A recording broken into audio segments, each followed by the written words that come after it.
Hi folks, with all the kids back in school this fall, I thought I'd share a tip that would help them get better grades. I know it certainly helped me. As a kid, I used to struggle with grades in school. I remember, for example, one time in third grade I turned in an essay called My Dog Bonnie. I got an F on that paper, and afterwards the teacher had me stay after school and explained to me that the report I had turned in was exactly the same as one that was turned in by my brother a couple years before me. I said, of course it was. We have the same dog.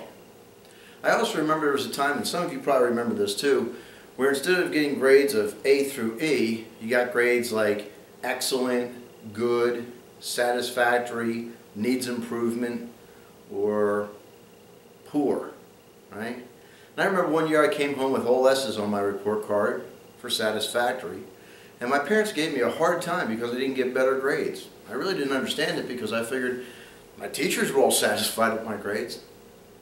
But then I learned something that got me off of that short bus and onto a regular school bus. And that's the tip I want to share with all you kids today. And here it is. Cheat off the smart kids in your class, not the dummies sitting next to you. So this year, you find that smart kid and that's the one you cheat off of. I'll tell you, it makes the world of difference. And to you adults out there, don't tease the dumb, stupid kids by calling them dumb and stupid, at least not to their face. Because that same dumb or stupid kid you insult today is the same dumb and stupid kid that's going to mug you when they're a little bit older. And you'll know who it is too. They'll be the one that comes up to you in some dark alley, pulls out their switchblade and says to you, "Gets me all your money."